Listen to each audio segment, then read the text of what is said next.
Hello everyone, my name is Jocelyn and don't call me Joy today. This is a serious topic.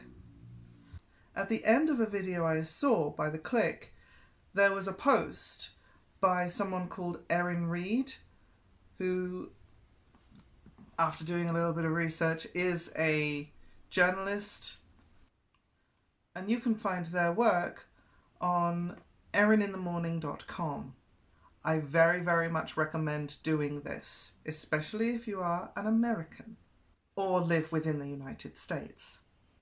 Erin has been tracking the progress of anti-trans discrimination laws for the past 3 years now, and the results are horrendous. I'm going to post on the screen 2 images of a map of the US that shows what the state of play was last year compared to a few months ago in terms of how severe the anti-trans discrimination laws have become.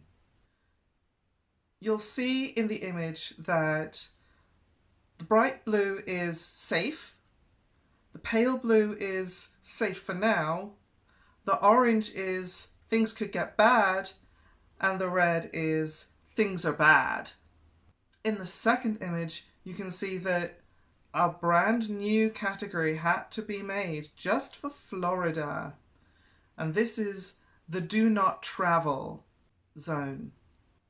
It is mind-boggling to me that a country with such modernity and affluence is deciding to wage jihad against trans people. It is also deeply saddening to me that people who have lived in Florida their entire lives now feel like they're so unsafe there because of these strict laws that they have to move, that they have to protect their own safety or the safety of their children just for something that they cannot control. Being trans is not a choice. I think we've pretty much established that at this point, given that if it were a choice, you would choose to not be persecuted in this way by the, and I do mean this wholeheartedly, evil machinations of Ron DeSantis and Republicans in general. Call me an idealist if you want, someone who believes in freedom.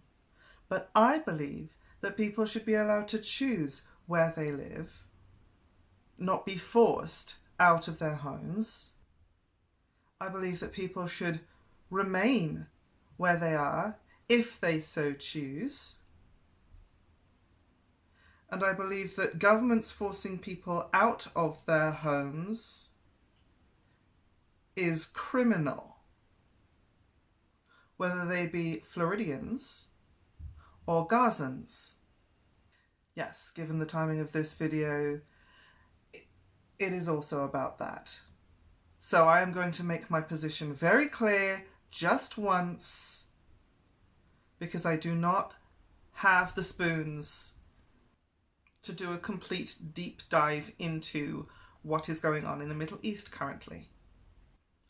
Hamas does not act or speak for all Palestinians.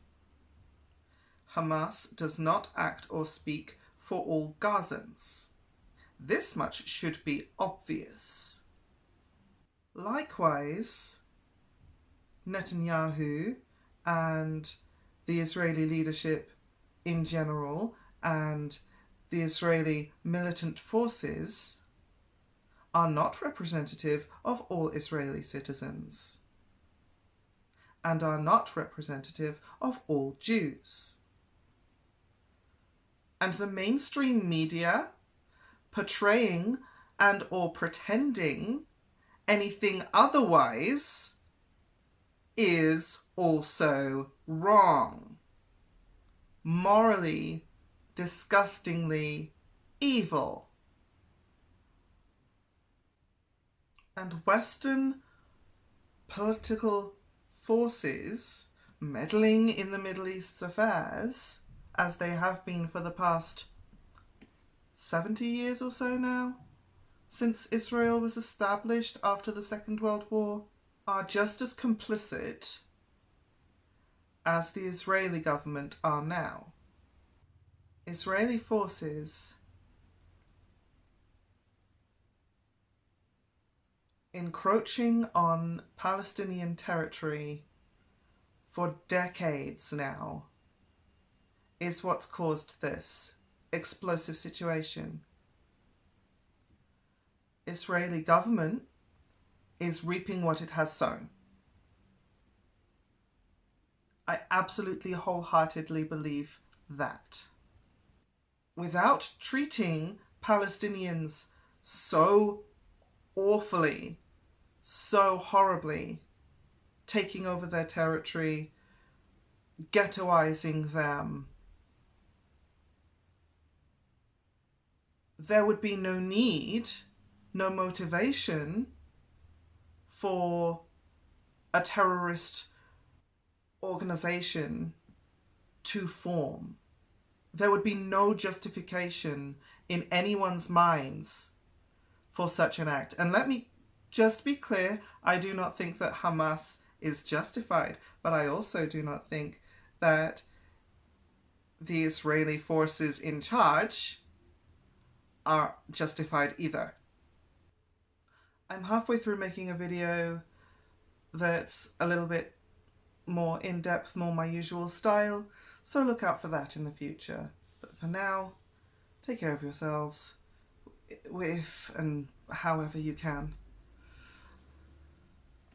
Bye.